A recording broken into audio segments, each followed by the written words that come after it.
Et je voudrais que vous puissiez apporter de la lumière sur certains degrés supplémentaires au 33e degré qu'on trouve dans la franc-maçonnerie.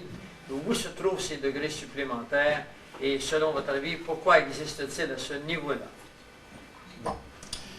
D'abord, il y a 33 degrés connus de la franc-maçonnerie. Du premier degré au 33e degré, c'est pour tout le monde.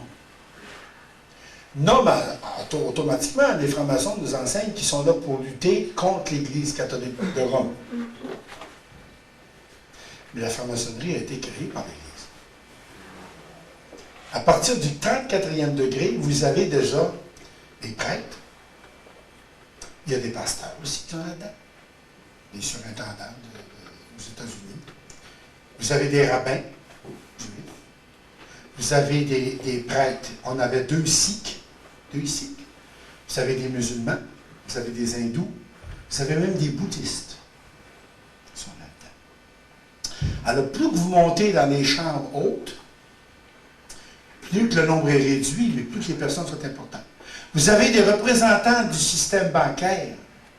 Vous avez des représentants des grandes multinationales, comme les compagnies d'aviation, toutes ces choses-là. Alors, remarquez que quand il y en a une qui tombe, toutes les autres tombent. Hein? Ils sont en train de perdre du pouvoir. Vous avez des chefs religieux. Plus que vous montez, les banques, les compagnies disparaissent. Ils sont remplacés par des chefs religieux qui sont placés là par des compagnies. Vous savez, quand le pape meurt, le pape est élu par des cardinaux.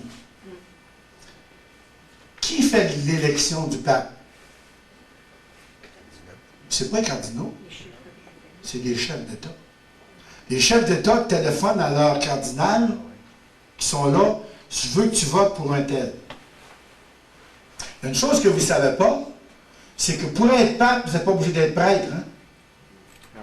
Tout homme mâle, c'est marqué comme ça dans la Constitution de la loi canonique, tout mâle catholique romain pratiquant, ayant une bonne conduite et n'ayant pas subi de scandale ou de faillite depuis 5 ans, peut être élu pape.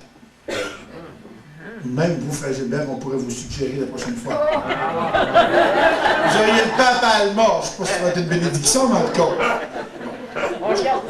Alors, le pape est élu par les chefs d'État. Ceux qui sont dans la maçonnerie. Alors, les hauts degrés, plus vous allez en haut, plus vous allez en haut, plus vous allez en haut. Le pape Paul VI a été le seul pape au monde en ayant une tiare avec 4 couronnes. La tiare du pape représente 3 couronnes. Le pape est roi 3 fois, en plus de se proclamer roi des rois. C'est là son blasphème. Le pouvoir religieux, le pouvoir politique et le pouvoir monétaire. Et Paul VI était le grand maître suprême de la franc-maçonnerie mondiale. Parce qu'il y a 2 pyramides. Il y a la pyramide européenne et la pyramide nord-américaine. Le grand maître de la pyramide nord-américaine et le grand maître de la pyramide européenne sont le 38e degré. Ils sont 2. Qui sont-ils? On ne sait pas. Je sais qu'il y a des chefs religieux, puis c'est tous des religieux qui sont là-dedans. Mais le chef suprême était Paul VI. Le dernier qui a été connu était Paul VI, puis il s'est dévoilé sans pouvoir le faire par sa tiare. C'est 4 couronnes. Parce que Paul VI avait donné sa couronne aux Nations Unies quand il était allé aux Nations Unies. Puis quand les chrétiens ont découvert le Vicarius Filii en dedans, et qui ont découvert le degré de Paul VI dans la maçonnerie, ils ont fait disparaître la tiare, elle n'existe plus maintenant.